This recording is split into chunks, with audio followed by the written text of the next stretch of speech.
délivrer des fausses prophéties, des fausses visions. Nous allons vous démontrer par A plus B que si vous écoutez un faux prophète qui vous parle des fausses visions, des vaines visions et des choses bizarres, vous ne serez jamais délivré ou libéré. En dehors des mascarades, des montages qu'on voit, toutes ces choses-là. Et c'est très important. Il suffit d'écouter l'enseignement d'un faux prophète, d'un faux docteur, d'un faux pasteur, tu es fini. Tu vas croire que tu es délivré. Non. Tu vas rester dans la captivité, dans la prison. Tu vas rester enchaîné. Parce que normalement, et en temps réel, en temps normal, la parole de Dieu vient faire quoi? Nous délivrer, nous libérer. C'est pour le salut que nous écoutons la parole de Dieu. Aujourd'hui, le Seigneur, par sa pure grâce, veut vraiment délivrer son peuple des fausses prophéties, des fausses visions, des fausses paroles de connaissance. De toutes ces choses-là qui viennent plutôt nous embrouiller et lieu de nous délivrer. C'est tellement que tu as écouté un faux prophète qui a même prié pour toi, qui t'a même posé les mains. Tu n'as rien vu changer. Bon, on laisse l'extérieur. À l'intérieur même, tu n'as changé en rien. Ah oui. Tu t'es certainement réjoui de ce que tu écoutais et qui pouvait plaire à ton cœur. Nous sommes dans Lamentation 2. C'est après Jérémie, pour ceux qui ne... C'est après Jérémie. Seigneur, je te prie encore de prendre contrôle et que ta parole vraiment nous guérisse, nous délivre vraiment de toute captivité, de toute captivité, de toute captivité. Jérémie, pas Jérémie, autant pour moi, c'est lui-même qui a pleuré le jour, c'est lui qui pleurait. Lamentation 2.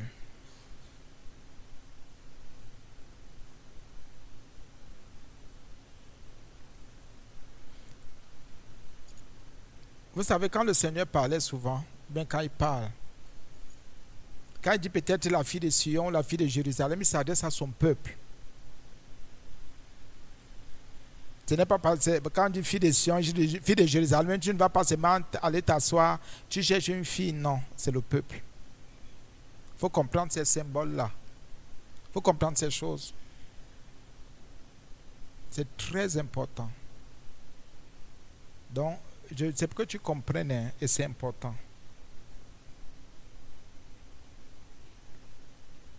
Je vais prendre à partir du verset 13, Lamentation 2. On va comprendre les fausses prophéties,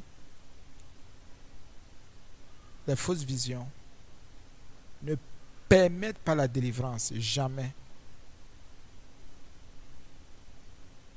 C'est pas possible.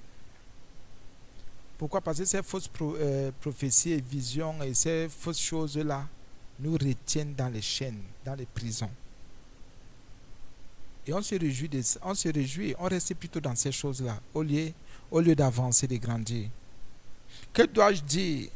Il est écrit dans Lamentation 2:13, que dois-je te dire? Verset 13 déjà, je suis au verset 13 d'abord, sur le 14 qui est notre verset de base, par la grâce de Dieu. Il est écrit dans Lamentation 2, verset 13, que dois-je te dire? À quoi te comparer, fille de Sion, fille de Jérusalem? C'est le peuple ici. Qui trouvait de semblable à toi et quelle consolation te donner, vierge fille de Sion? Car ta plaie est grande, comme la mer. Qui pourra te guérir? Je me pose des questions. Ma plaie est grande, ma blessure, ma souffrance, et qui peut me guérir? L'Éternel dit, je voudrais que tu comprennes d'abord, parce que tout le monde a besoin de guérison, d'être guéri, d'être délivré, d'être libéré. Personne ne veut rester en captivité, en prison. Personne ne veut vivre dans la servitude. Tout le monde veut être libre. Mais ici l'Éternel dit à son peuple, que dois-je te dire? Parce que le peuple se confiait déjà aux faux prophètes. écoutait de faux enseignements, de fausses révélations, des songes bizarres, des visions qui n'étaient pas dignes. Et le peuple était accroché à ces choses-là. L'Éternel dit, mais tu es déjà accroché à ce qui est vain, inutile et faux. Qu'est-ce que moi je vais encore te dire? Ta blessure était petite, maintenant elle est devenue une plaie. À force d'écouter ces faux enseignements, tu ne peux pas te remettre en question. Tu ne peux pas te juger. Tu ne peux pas te repentir. Tu ne peux pas abandonner le mal que tu fais. Oui, faisons attention. Je veux dire tous les jours que l'argent n'est pas un problème, la bénédiction n'est pas un problème. Et il vient. À quoi te comparer, fille de Jérusalem, peuple de Dieu? À quoi te comparer? Ici, ce n'est pas dans ma version à qui. Qui trouvait de semblable à toi et quelle consolation te donnait? L'Éternel se posait des questions. Il voulait résoudre le problème du peuple. Mais il y avait un obstacle quelque part. L'Éternel voulait résoudre le problème de son peuple. Ou les problèmes. Il dit, je voulais même te consoler. Quelle consolation te donner, Vierge fille de Sion? Une interrogation, bien sûr. Car ta plaie est grande. Ta souffrance est grande comme la mer. Dans les visions, les enseignements que j'ai peuvent aussi agir dans ma vie, oui. Si tu écoutes ce qui est vain, inutile et faux, tu ne peux pas être vrai. Je suis sûr que le Seigneur ne donne pas l'enseignement si pour rien. Parce qu'il veut délivrer quelqu'un d'une prison. Qui pourra te guérir? Tu te poses des questions tous les jours, mais Seigneur, j'ai besoin de délivrance. J'ai besoin de guérison. Jésus dit, mais fais attention aux enseignements que tu écoutes.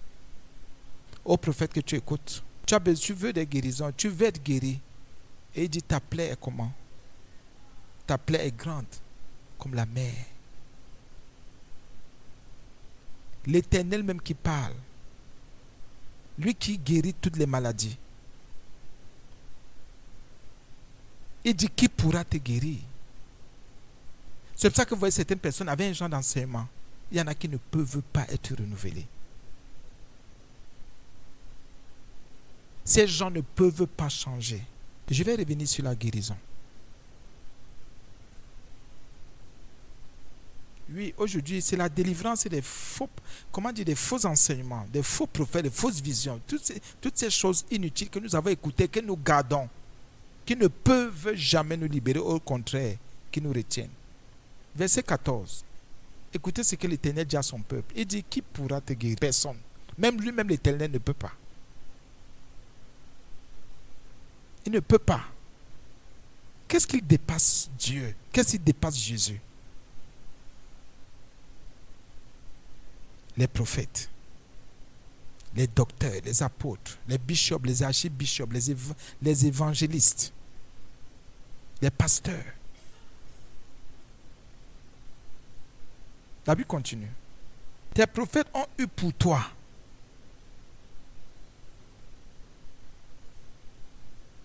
des visions inutiles et fausses. Ils ont eu, des visions comment inutiles et fausses. Vaines et fausses. Donc c'est inutile et ce n'est pas vrai.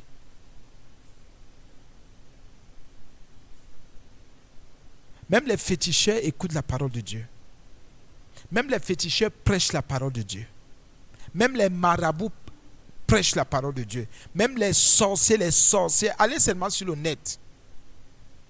Vous allez voir les sorciers parler de Jésus. Vous allez écouter les sorciers dénoncer les faux prophètes, les faux prophètes, même les sorciers. Vous voyez un python, un serpent. Vous voyez quelqu'un qui a un esprit de sorcellerie. Dit Jésus. Vous voyez quelqu'un, seulement les messages, ainsi a parlé l'Éternel, ainsi a parlé l'Éternel. Voici pour toi des choses inutiles et fausses qui ne te servent à rien, qui ne te servent de rien.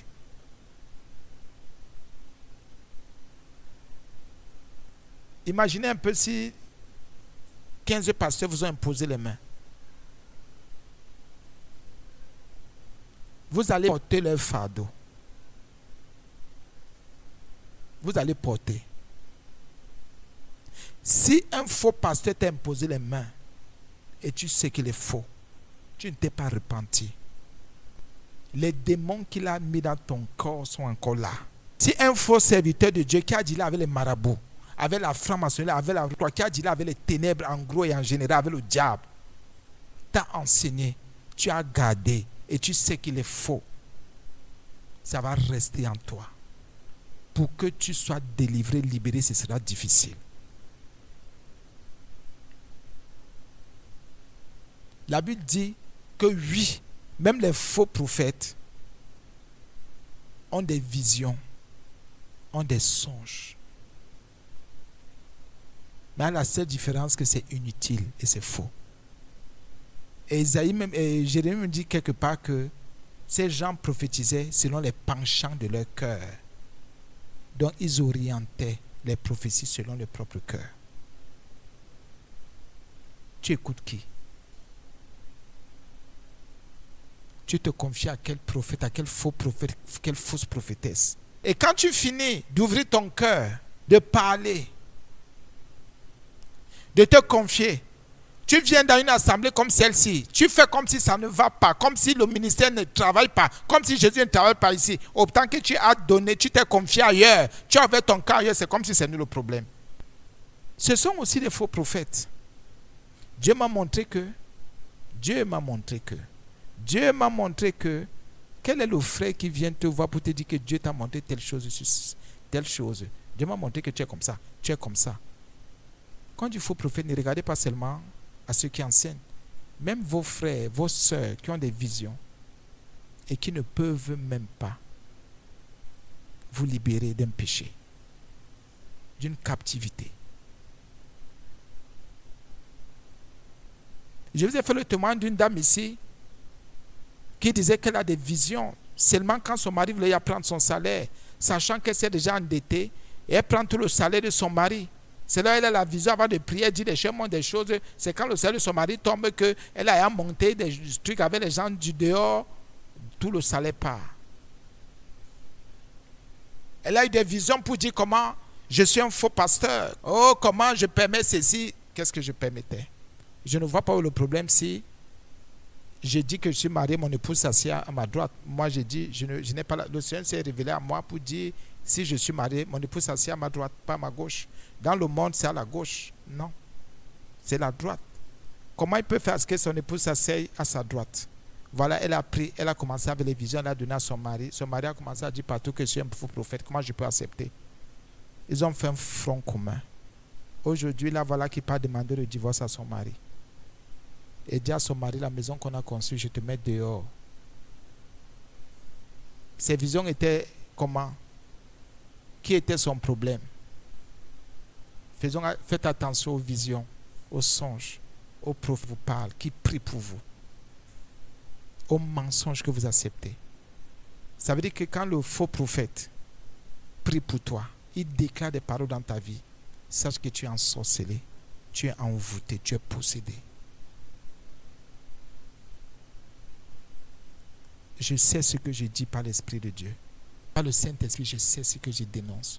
Vous pouvez encore faire 10 ans, même dans une assemblée comme celle-ci, même 15 ans, 20 ans, si vous ne vous êtes pas repenti.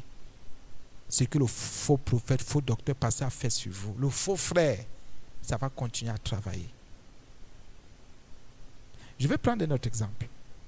Vous êtes avec un faux frère qui est dans son péché, dans ses abominations. Il commence à avoir des visions. Oh, j'ai vu l'homme de Dieu comme ça en train de faire ceci. Il vient vous infecter. Il sait ce qu'il préserve. Vous aussi, chaque fois que je vais venir enseigner, vous allez chercher à seulement chercher les failles en moi. Vous allez seulement chercher mes faiblesses. Mais vous n'allez pas dire que, mais est-ce que le frère qui me parle, c'est vrai?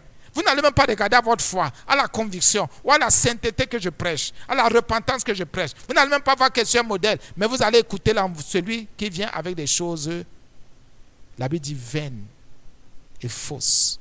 Vous écoutez, vous prenez, vous mettez dans le cœur, et c'est ce qui devient votre référence. On a vu beaucoup de frères perdre la foi comme ça, de sœurs perdre la foi, parce qu'on a écouté tel frère, telle sœur, telle personne, et c'est fini. Maintenant, l'homme de Dieu là, oui, il prêchait comme ça, maintenant il prêche comme ça. Il parlait comme ça, maintenant il parle comme ça. Ça dépend du Saint-Esprit, des enseignements qu'on donne. Et maintenant, vous commencez à voir les failles. Vous cherchez les failles. Vous cherchez là où ça ne va pas. Et même là où ça va, vous voulez créer. Vous voulez susciter. Donc vous êtes envoûté, vous êtes possédé de cette personne. Quand vous écoutez un faux prophète, quand on vient vous dire un genre de choses, celui qui prêche, celui qui enseigne, discerner, c'est un envoûtement. Ne laissez pas n'importe qui vous imposer les mains. Tout le monde ne peut pas vous prêcher Jésus. C'est pour ça que vous allez voir, il y a des hommes de Dieu que quand vous rencontrez, vos vies que vous avez rencontrés, vos vies ne vont plus jamais changer. C'est comme si ces gens prennent vos âmes et envoient en enfer une fois. Ces gens prennent vos âmes et partent sceller dans les ténèbres. Vous allez prier, vous irez. Pourquoi il y a des hommes de Dieu qui établissent en vous la prostitution? Pour dire que vous irez d'homme de Dieu en homme de Dieu, de pasteur en pasteur, d'église en église. Ces hommes de Dieu établissent en vous la prostitution, établissent en vous l'instabilité. Il n'y a pas de fidélité à Dieu, ni de fidélité à la parole. Ce qui fait que vous ne serez et vous ne pourrez jamais devenir chrétien ou chrétienne. Ce n'est pas possible. Parce que ces gens établissent en vous un esprit de prostitution, d'instabilité, d'infidélité. Vous ne pouvez pas être resté sur place et en place. Ce n'est pas possible. Pourquoi? L'esprit de sorcellerie vous a... L'Éternel dit à son peuple, mais ta plaie, il a utilisé le terme ici, grande comme la mer, qui pourra te guérir? Parce que ton niveau, c'est qui va te guérir? Et tu appelles qui au secours? Qui va te secourir? Qui va même te consoler? Puisque tu t'es attaché au faux prophète qui prêche la vanité, qui proclame la vanité. Tu crois que tu vas avancer comment? Moi, je vois les gens douter de moi ici. Ne doutez pas de moi, doutez de vous-même. Ne doutez pas de moi parce que moi, je ne doute pas de moi. Je sais en qui j'ai cru. Je sais ce que je prêche. Et je prêche sans retenue. Sans dire que je cache quelque chose derrière, jamais de la vie. Je prêche au nom de Jésus proprement. Je dis proprement. Je dis proprement. Sans négociation. Je suis propre là-dessus, bien mes frères et sœurs. Sans négociation. Sans négociation. Je ne deal avec personne. Et je ne dealerai jamais avec quelqu'un. Ni avec un pasteur, ni avec un diable, ni avec un Satan. Si un faux pasteur a prié pour toi, sache que tu as un problème dans ta vie, sauf si tu t'es repenti. Si tu as écouté une fausse prophétie, tu as gardé dans ton cœur, sache que tu es possédé. Tu as des démons, tu as des esprits méchants. Si tu as écouté le conseil d'un faux pasteur, tu es fini. Si tu as donné des choses vaines, tu as mis dans ton cœur, tu as les appliquer, même si tu as réussi, ça a donné, sache que c'est la corruption que tu vas moissonner et tu moissonnes et c'est jusqu'à aujourd'hui. Avec le faux, avec la vanité, là, on ne prospère pas, on ne progresse pas. Tel pasteur prie pour moi, tel autre prie pour moi, tel autre prie pour moi, tel autre prie pour moi. C'est pour ça que quand quelqu'un vient, oui, c'est peut-être de Dieu, commence à écouter. Dès que la personne nomme un pasteur, je dis, comme la personne là, cette fois-ci, la personne certainement, je vais d'abord t'examiner même pour 1, 2, 3 mois. Dès que je vois, oh, je ne te reçois plus, parce que ça ne vaut pas la peine. C'est pour ça que par la grâce de Dieu, je discerne vite les esprits de prostitution. Mais sachez, je reprends. Si un homme de Dieu vous a donné une bouteille d'huile pour vous oindre, sachez que vous êtes ensorcelé jusqu'au sang. De l'eau, vous avez bu, vous êtes possédé. Quelque chose de mâché, même vous avez mâché, vous avez avalé. Il vous a donné la sorcellerie, vous avez un animal dans le ventre. Tout ce que l'homme de Dieu donne, c'est la prière, la parole de Dieu. Il va te dire d'être modèle, un exemple parfait. La direction par le Saint-Esprit, l'encadrement spirituel. Tout faire, se donner pour que tu sois sauvé. Lamentation de 14. Tes prophètes ont eu pour toi des visions vaines et fausses. Le Seigneur ne se cache pas de dire à son peuple que voilà, il y en a qui ne courent que derrière. Mon Dieu. Des visions vaines et fausses. Il y en a qui ne réagissent parce que le faux est déjà investi en eux.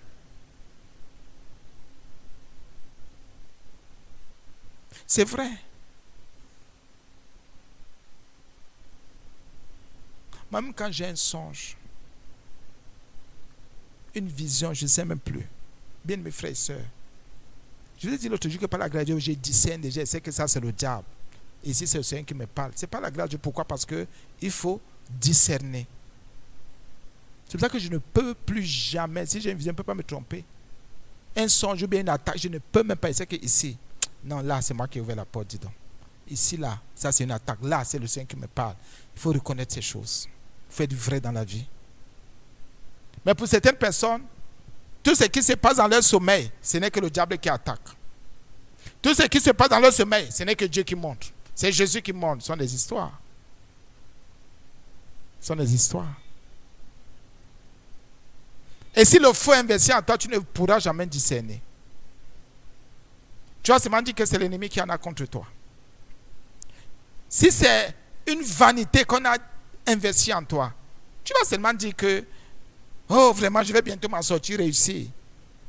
Même si c'est le Seigneur qui te dit, répands-toi. Tu ne pourras pas bien interpréter tes songes ou les visions que le Seigneur te donne. Parce que tu as déjà un investissement malsain en toi. Tu as écouté un faux prophète, un faux pasteur. Tu vas voir que même ta vie de repentance sera compliquée, difficile. Parce qu'il y a quelque chose qui est investi en toi, le faux. La vanité. Et tu n'auras tendance qu'à demander des choses vaines à Dieu. Vaine, c'est seulement la vanité au Seigneur. Seulement des choses inutiles, des choses fausses que tu vas lui demander. C'est la preuve que tu écoutes le faux, la vanité. Je fais mon travail, bien sûr. Il y a des prophètes, c'est écrit, ce n'est pas aujourd'hui. Ce n'est pas aujourd'hui. Même à l'époque de Jérémie, il y avait déjà les faux prophètes qui avaient de fausses visions. Ce n'est pas aujourd'hui. Ce n'est pas nouveau.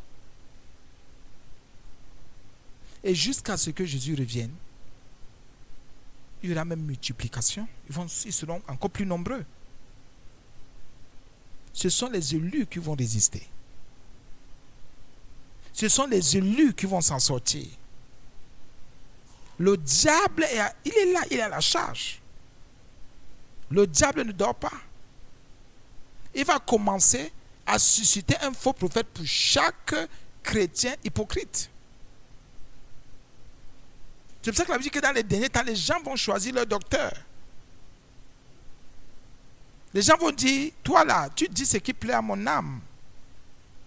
Toi là, quand tu prêches, je suis content, mon ego est à l'aise.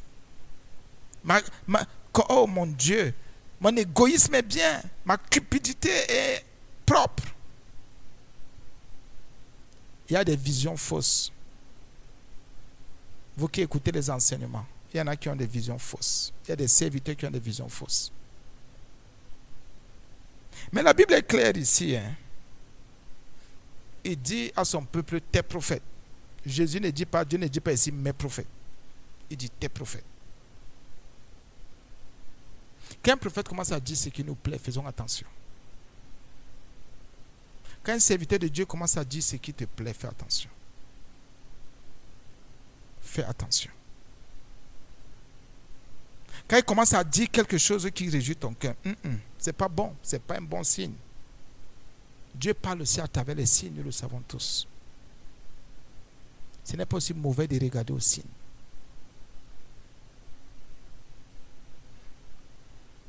C'est vrai, je n'ai pas parlé du signe de croix. Il n'était pas d'aller faire le signe de croix à la maison, non. Des prophètes. Pas un seul, mais plusieurs. Et jamais ils sont plus nombreux, ou les plus nombreux, je vais parler comme les autres. Ils sont versés. Il n'y a que. Il n'y a que.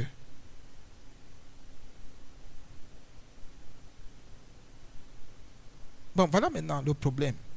Quel est le problème du Seigneur de l'Éternel ici? L'Éternel sait que le prophète qui a son esprit a un travail. Il est là pour la délivrance. La Bible dit, ils n'ont pas mis à nu ton iniquité. Ils n'ont pas mis à nu. Le faux prophète va te dire, tu es béni, tu es délivré, le sorcier t'en veut. La maladie est partie, c'est ci. La Bible dit, ils n'ont pas mis à nu, il faut mettre à nu. Le mal que tu fais.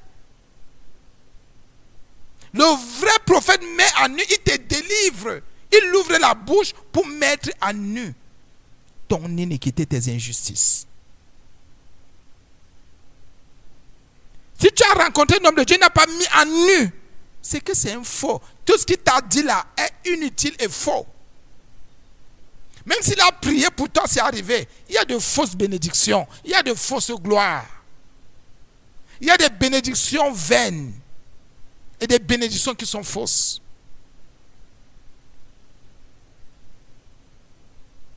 Ah oui. Quel est donc le problème de l'Éternel ici? Quel est le problème de notre Seigneur?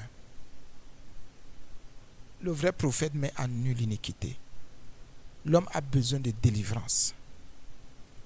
L'homme veut, pour le Seigneur, il faut être délivré des injustices. Il faut être délivré des injustices. Parce que celui qui n'est pas délivré des injustices, du mal qu'il pratique, il ne peut pas être sauvé. Nous recherchons quelle délivrance? Non, il m'a dit des choses surnaturelles, pardon. Mais écoute un peu. Pour que tu sois délivré, il faut que tu abandonnes d'abord ce que tu pratiques. Le vrai serviteur, il y a le mot mettre à nu. C'est ce qui va guérir ta plaie, qui est grande. C'est là la guérison. C'est même la clé de la guérison. Mettre à nu ton iniquité, mon iniquité, nos iniquités. Mettre à nu nos méchancetés. C'est là même. Oh, amen. Alléluia, j'attrape, je reçois. Tu reçois quoi? Et c'est comme ça qu'il y en a qui reçoivent les envoûtements, qui reçoivent les ensorcellements. Allez, je capte, je prends. C'est bien, tu as une parabolique, capte bien. Écoutez, la guérison, la vraie, si un serviteur veut te guérir, ou bien s'il aimerait que le Seigneur te guérisse, on comprend, parce que la Bible dit qu'aux uns il a donné le don de guérir. Bien aimé, qu'il mette à nu des injustices. Parce que ce sont les injustices que tu pratiques là qui t'enchaînent, qui te retiennent.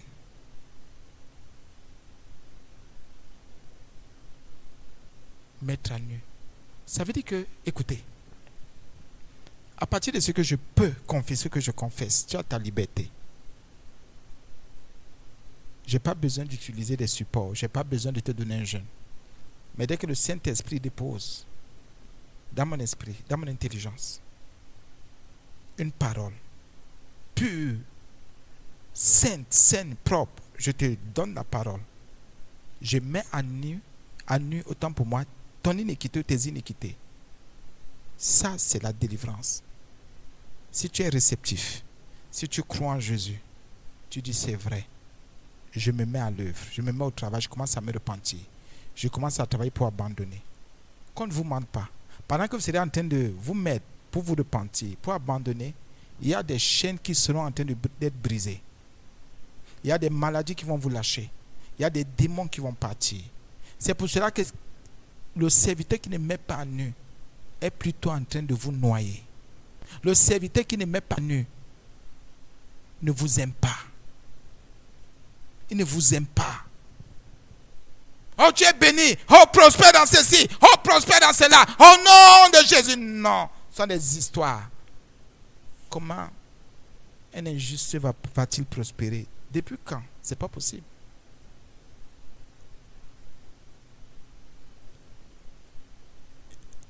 Il y a le mot mettre en nu. Ton iniquité, afin de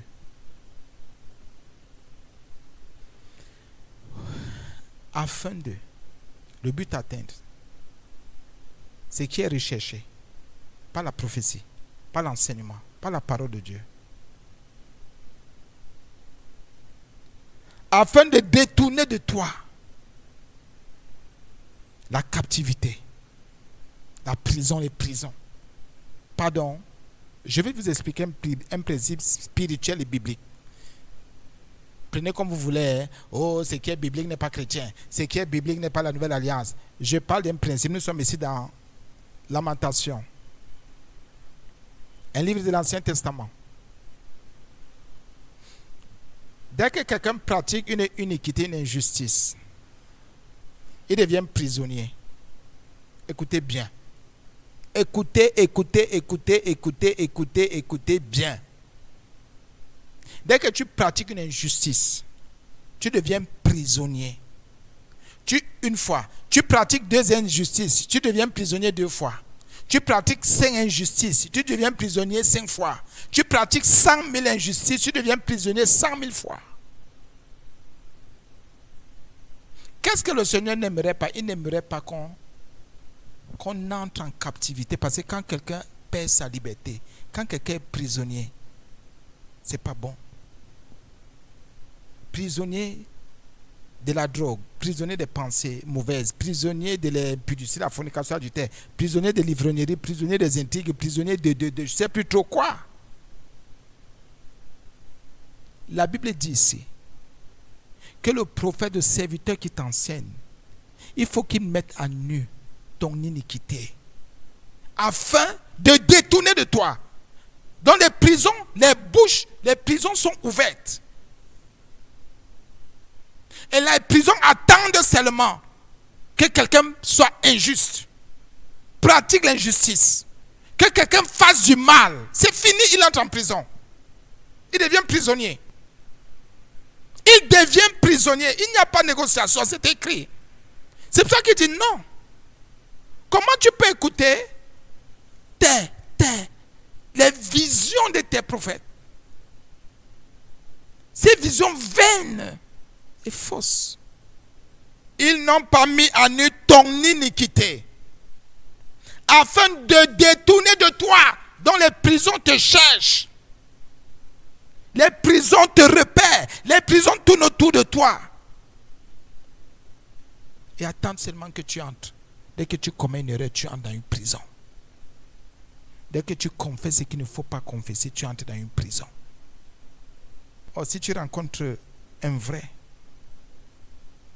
ça veut dire que quand il va mettre à nu ton iniquité, mais tu seras détourné. Tu vas dire, hey Seigneur, mais c'est pas possible, c'est vrai, je me repens. Tu te repens et tu commences à sortir des prisons. Puis tu te repens, tu reconnais, oui, l'iniquité c'est vrai. La fait c'est vrai. C'est vrai, c'est vrai, c'est vrai. Tu commences à te repentir, tu sors. Vous voyez comment on insiste sur la repentance. Ce n'est pas faux, c'est vrai. Celui qui se repent ne peut plus être prisonnier d'un genre de choses. Ce n'est pas possible. Ce n'est pas possible. Pardon. Donc le Seigneur peut passer par un prophète, un docteur, un apôtre, un serviteur, pour que je ne sois pas spirituellement en prison, pour que je n'entre pas dans les prisons spirituelles. Oui.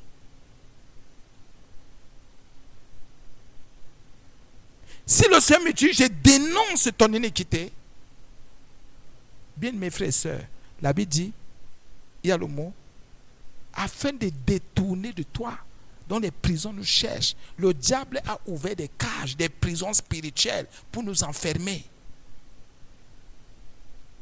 C'est pour ça que la Bible dit quelque part, dans la Nouvelle Alliance, qu'il rôde comme un lion rugissant, cherchant qui va dévorer. Dès que tu entres, c'est la cage au lion. Tu es fini pour te reprendre là. Et imaginez, vous êtes dans une assemblée où on ne dénonce pas les iniquités.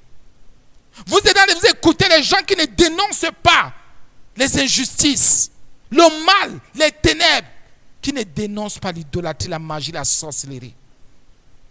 Vous imaginez comment ce peuple-là est foutu.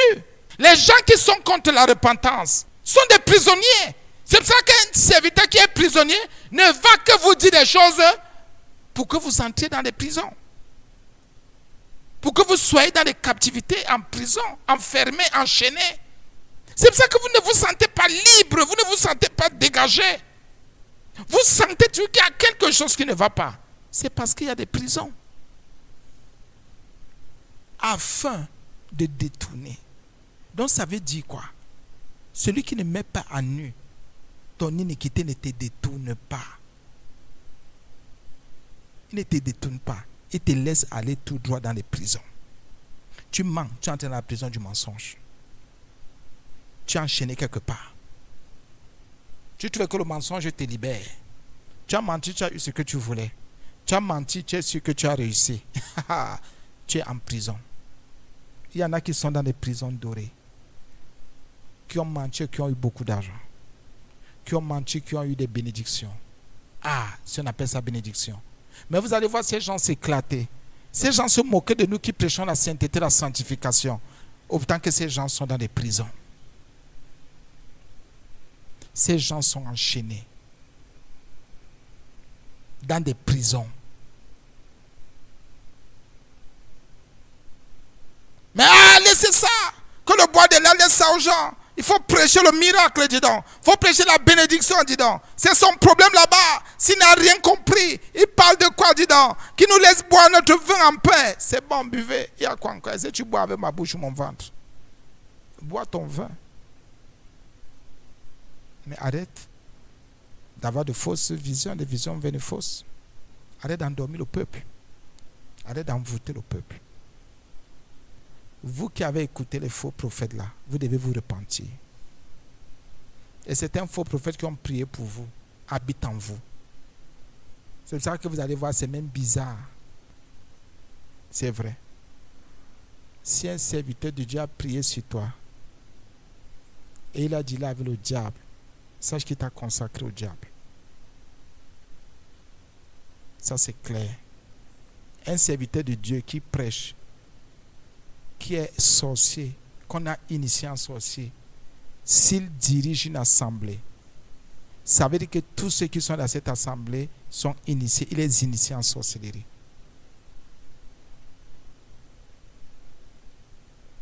Ça c'est très clair. La Bible dit qu'il faut, afin de détourner de toi la captivité,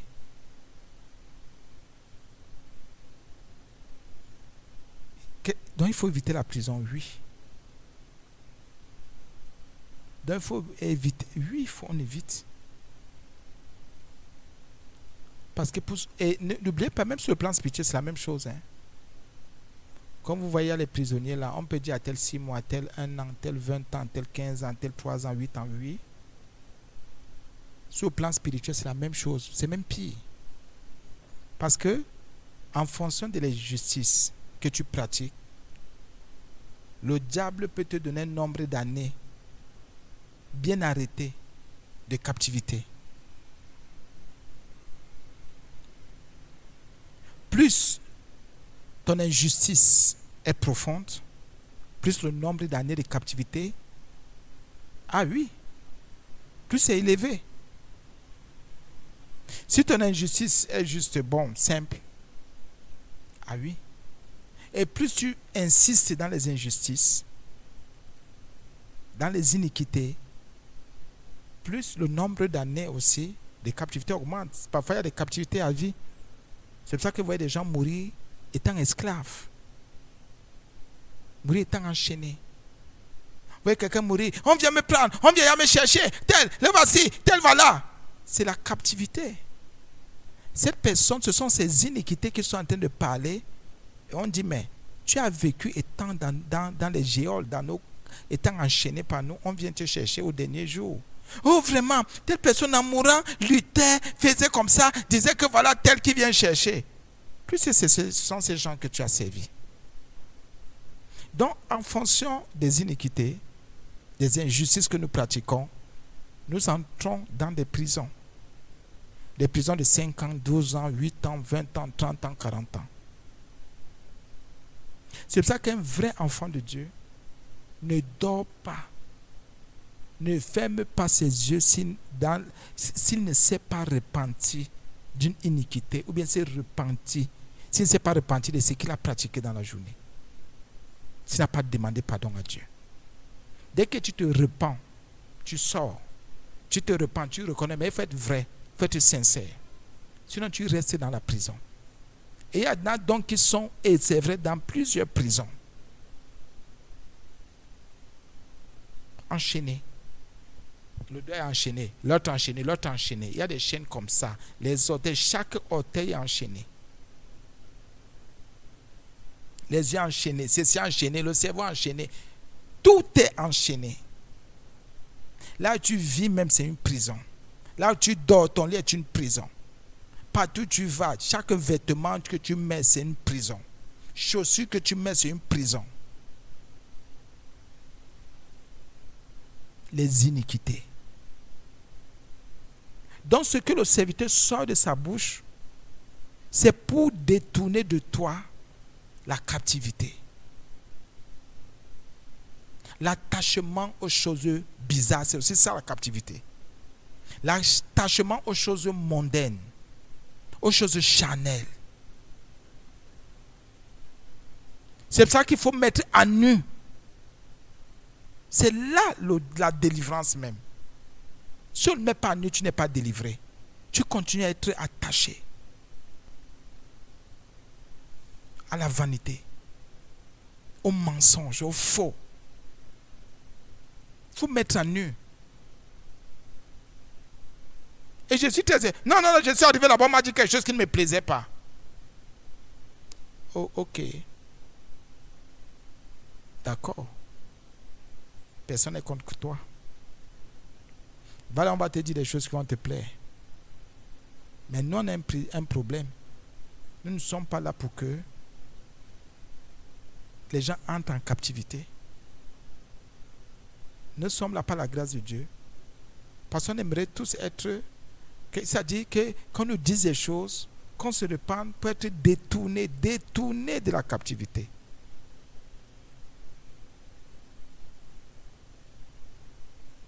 Vous imaginez ce qui se passe en vous, en nous, quand quelqu'un se réjouit du mal qu'il a fait, du mal qu'il dit. Allons-y maintenant au niveau de la délivrance. Entrons dans la délivrance maintenant. Combien de serviteurs de Dieu vous disent de vous repentir? Pour certains, la repentance, c'est quoi? Je crois que c'est le Seigneur Jésus, c'est un sauveur, la gloire de Dieu le Père, c'est un pardonne-moi mes péchés, dis-moi ceci. Pour eux, c'est ça la repentance. Or, la repentance, c'est une vie, c'est la vie de Dieu. Se détourner. Et c'est tous les jours. Chaque minute, chaque seconde, parce qu'il y a toujours des pensées qui ne plaisent pas à Dieu. Et certains viennent, on vous dit, sois guéri. Il y a un travail de délivrance d'abord. Il y a un travail de repentance. Nous savons tous que nous venons, nous sortons du monde étant chargés d'injustice et d'iniquité. C'est la même chose, bien sûr. Nous sommes chargés. Combien de serviteurs nous ont dit, repentez-vous des injustices que vous avez pratiquées? Combien de serviteurs nous ont dit, repentez-vous de vos iniquités? Ici, on parle. La Bible dit mettre à nu. Donc tu es conscient du mal que tu pratiques, que tu as pratiqué. Le Seigneur m'utilise pour dire voilà, fais attention, sors de là. Parce qu'il ne faudrait pas que la captivité te touche. que tu sois enfermé. Mais on ne dit pas aux enfants de Dieu qu'ils sont prisonniers. On vient plutôt chasser, on ne sait quel démon. On chasse quel esprit. C'est aussi une histoire de révélation. C'est ça. On chasse tous les démons. On veut vous garder guéri de je ne sais trop quoi. On veut vous... Qu'est-ce qu'on veut même chasser? Qu'est-ce qu'on guérit de quoi? La Bible continue à me dire, écoutez un peu, si j'ai cru en Jésus, la Bible me dit, écoutez bien, que si j'ai cru, c'est à moi de chasser les démons. Si j'ai cru, c'est moi qui chasse les démons. Mais comment on me dit que j'ai cru, on chasse encore les démons dans ma vie? Ça ne passe pas. Or, c'est le Maître Seigneur Jésus même qui a dit. C'est parce qu'il y a un travail qui n'est pas fait à la base. Les gens ne mettent pas à nu nos iniquités, nos injustices. Nous ne nous repentons pas de ces injustices. C'est pour cela qu'on peut tout dire sur nous. On ne vous conduit pas dans la foi, dans la communion avec le Christ. On ne vous donne pas des enseignements purs. Mais on vous dit seulement, on chasse le démon, on chasse la sorcellerie. Quelle sorcellerie on chasse? Si tu as cru en Jésus. Bien, allons d'abord dans Marc 16. Je peux encore vous prendre quelques minutes, s'il vous plaît. Allons dans Marc 16. Je vous en supplie. Je voudrais que le peuple de Dieu garde vraiment. Mais bon. Oui, Marc 16. Verset 15. Je vais reprendre et nous avons encore juste un peu de temps. C'est possible. S'il vous plaît. Bien sûr qu'il s'adresse à ses disciples. Donc à ceux qui ont cru en lui, à ceux qui ont accepté sa discipline, ses enseignements. Marc 16. Bon, c'est bon. Marc 16. Je lis à partir du verset 15, il est écrit. Puis il a dit, allez par tout le monde et prêchez la bonne nouvelle à toute la création. La bonne nouvelle de Jésus-Christ, bien sûr, l'évangile. Pardon, celui qui croira et qui sera baptisé sera sauvé. Je crois, je suis baptisé et je suis sauvé. Ça on sait, on a enseigné. Mais celui qui ne croira pas, il est condamné parce qu'il n'a pas cru. Tu peux venir à l'église. Écoute bien. On te prêche l'évangile. Si tu ne crois pas, tu es condamné. Je voudrais que quelqu'un garde ça. Si tu ne crois pas, on te prêche l'évangile. Si tu ne crois pas, tu es condamné. Ce n'est pas encore le baptême ici. Parce que celui qui croit veut seulement entrer dans les eaux du baptême. Mais celui qui ne croit pas est condamné. Même si tu écoutes les enseignements, Jésus aimerait que quelque chose ressorte de toi, la foi, la confiance. Vous pouvez être avec quelqu'un qui fait le tour des églises, qui connaît tous les pasteurs, qui a même le répertoire, mais qui n'a jamais cru. C'est un condamné. Allez prier avec ce genre de personnes. Je vais dans vos quartiers, vous priez avec les condamnés. Au lieu de convertir ces condamnés-là, au lieu de dire à ces condamnés-là de se repentir, tu ne peux pas prier avec un condamné. Tu es libre, l'autre est en prison. Si tu veux aider l'autre, dis à la personne, repens-toi. Là, tu pries pour la personne. Vous ne pouvez pas être dans le même esprit. Pendant que tu es juste, l'autre est injuste. Non, tu vas amener l'autre à la justice. Ou alors, si tu n'es pas fort, c'est l'autre qui va t'amener à l'injustice. La Bible dit, je continue. Voici les miracles qui accompagneront. C'est clair. Pourquoi les gens viennent de nos mal de tête? On n'a pas dit qu'on ne chasse pas les démons. Mais c'est celui qui croit qu'il chasse les démons. Mais si tu fais le tour des enseignements, fait que chasser les démons dans ta vie, tu n'as jamais cru. J'insiste là-dessus et la Bible insiste, Jésus est clair. Les gens qui veulent venir ajouter je ne sais quoi à l'évangile, venir ajouter je ne sais quoi à la parole du maître, à la parole du roi, ça c'est leur problème. Non, tel pasteur est bien. Non, tel pasteur n'est pas bien. Telle église est bien. Telle autre église n'est pas bien. Non, là-bas on fait au moins ceci. Là-bas on prend au moins soin des gens. On chasse les démons. Qui vous dit que parce qu'on ne chasse pas les démons ici tous les jours, ça veut dire qu'il n'y a pas la puissance de Dieu? Mais c'est que nous, on a compris. On n'est pas là pour le spectacle. Le Seigneur ne nous a-t-il pas fait grâce? C'est pour ça que je ne vais pas venir vous séduire, chasser les démons tous les jours parce qu'il faut chasser. Mais par la grâce de Dieu, je te conduis dans la foi. Pour que tu crois en celui-là qui va te rendre aussi capable, qui va te permettre à toi-même de chasser les démons. Parce qu'il faut éviter la dépendance. Il faut croire en Jésus. Tu parlais t'attacher à un pasteur qui a dealé avec la franc-maçonnerie, tu vas croire faire comment? Qui a dealé avec je ne sais quel marabout, je ne sais. Vous savez maintenant, il y a des siècles de pasteurs partout. Il va marcher maintenant en association. Je vous dis ce qui est vrai. Le tout n'est pas de prêcher. Hein. Je ne fais pas partie de ceux qui croient que prêcher est une gloire. Il n'y a pas une gloire quand on prêche. On est même plus exposé. Celui qui prêche est même plus exposé. S'il ne fait pas attention, il n'est pas sauvé. Parce que c'est que les gens l'écoutent. Les gens vont s'asseoir pour l'écouter. Les gens vont l'appeler. Il va prier pour les gens. C'est même là où il y a la chute. Que si tu n'es pas vigilant, tu n'es pas prudent, tu t'enfonces. Et tu vas croire que tu es arrivé tant que tu n'es même pas arrivé. Quels sont les démons qu'on chasse tous les jours dans ta vie? Et tu dis que tu as cru en Jésus. Toi aussi, dis-moi, quels sont les démons? Tous les jours, on chasse les mêmes démons. J'ai vu tel pasteur, il a chassé 3 démons. J'ai vu tel autre, il a chassé 6. Tel autre, j'ai vu, mais lui m'a dépassé, il a chassé 23 démons. C'est quoi finalement? Tu as combien de démons? Non, pour l'autre, c'était la légion. Écoutez un peu. Tu connaîtrais la vérité. Et la vérité t'affranchira. Alléluia, c'est la vérité qui t'affranchit. C'est la vérité qui te rend libre. C'est pour cela que quand le vrai prophète met en nu ton iniquité, dit merci. Ça, voici la vérité qui va m'affranchir. Même si le démon était gros, grand, costaud, même si c'était la plus grosse malédiction. Parce qu'on a mis en nu ton iniquité, parce que tu t'es repenti, les démons là vont déménager, les prisons là vont s'ouvrir, les malédictions là, la poisse là va partir, la sécheresse là va te quitter. Parce qu'on a mis en nu ton iniquité, tu as dit, mais c'est vrai. C'est une preuve même que tu as cru en Jésus. Comme en nu ton iniquité, tu dis c'est vrai. C'est une preuve que tu as cru. C'est une preuve que tu vas être sauvé. C'est une preuve que tu vas te délivrer. Que tu n'aimerais pas rester dans la fosse.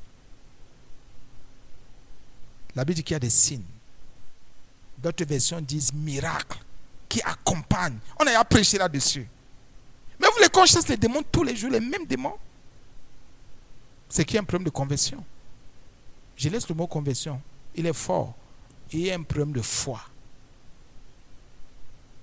Si tous les gens chassent les démons de ta vie, tu as un problème de foi en Jésus. Il y en a qui n'ont jamais cru, mais qui prêchent l'évangile. C'est pour ça que vous dites que tous les pasteurs que vous voyez avec les supports là n'ont jamais cru. Écoute, écoute ce que je dis. Les pasteurs qui bénissent les eaux, les huiles, les parfums, qui ont les bagues magiques, qui ont les chapeaux territoriaux, je ne sais même pas, qui ont tout ce que vous imaginez là, n'ont jamais cru en Jésus. C'est pour ça qu'ils ont des supports. C'est ça leur foi. C'est pour ça qu'ils vous donnent des eaux, parce qu'ils ne croient pas en Jésus. Ils vous donnent des huiles, ils ne croient pas. Ils ne croient pas. Ce sont des incrédules. Ils doutent dans leur cœur. Ils ne savent pas qui ils prêchent. Moi, je sais qui je prêche. Moi, je sais au nom de Jésus qui je te présente. Je sais qui je te présente. Je te présente celui qui est mort pour toi. Je te présente celui qui s'est donné pour que tu aies la vie. Pour que tu sois sauvé, libéré, délivré.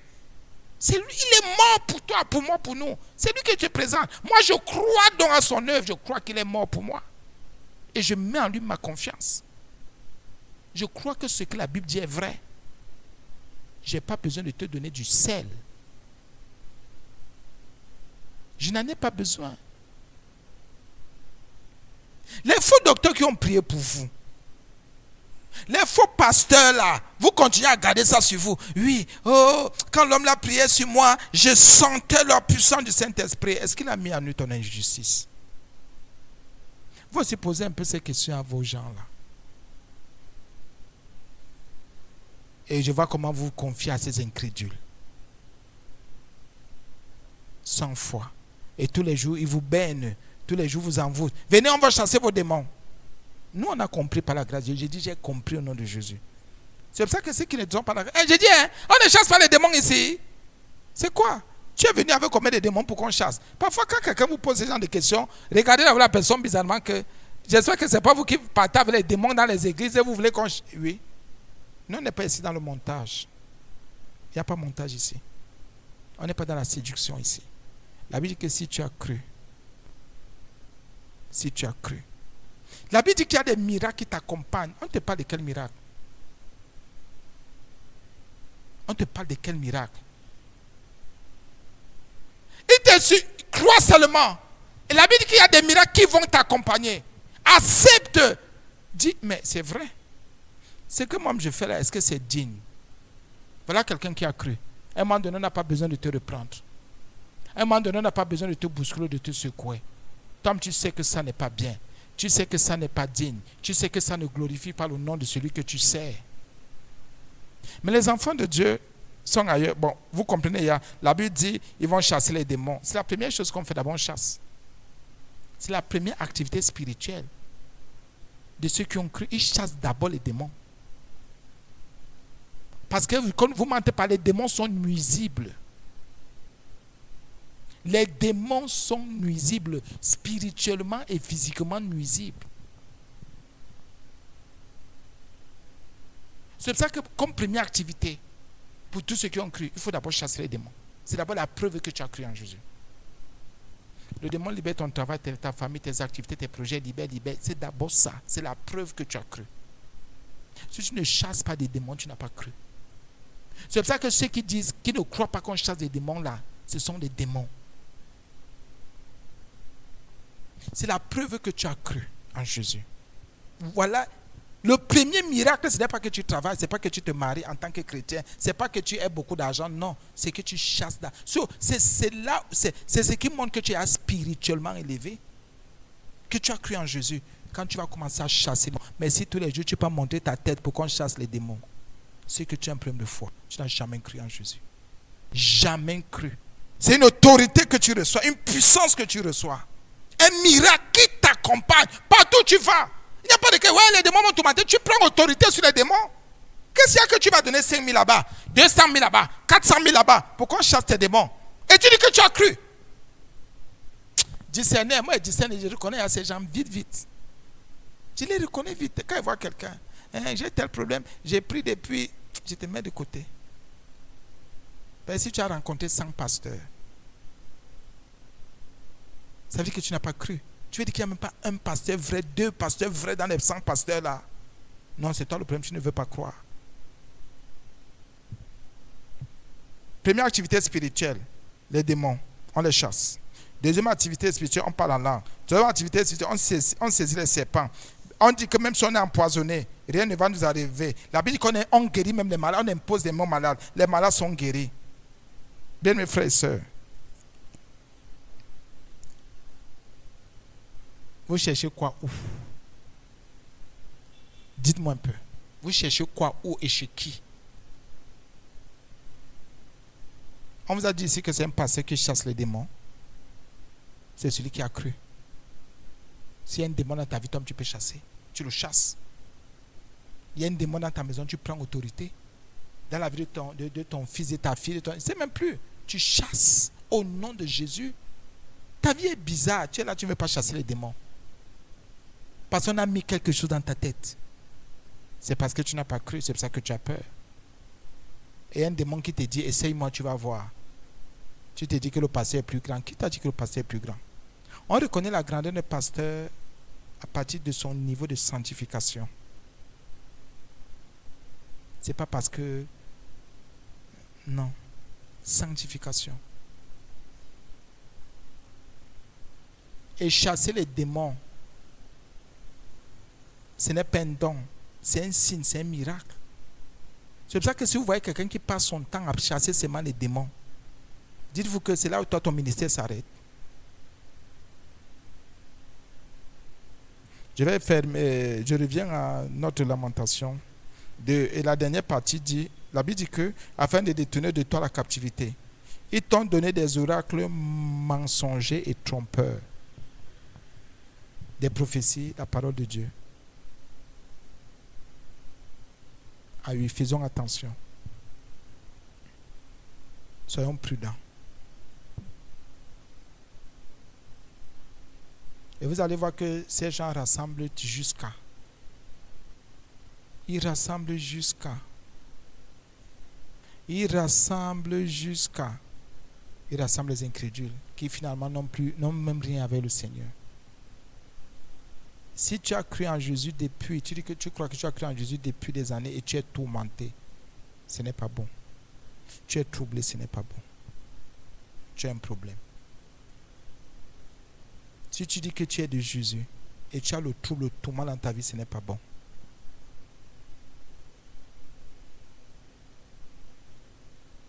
C'est pour ça qu'il faut d'abord se repentir. Je vais arrêter ici. Amen. S'il y a quelqu'un une question, c'est bon. Il n'y a pas de question, n'est-ce pas? Disons merci à Jésus.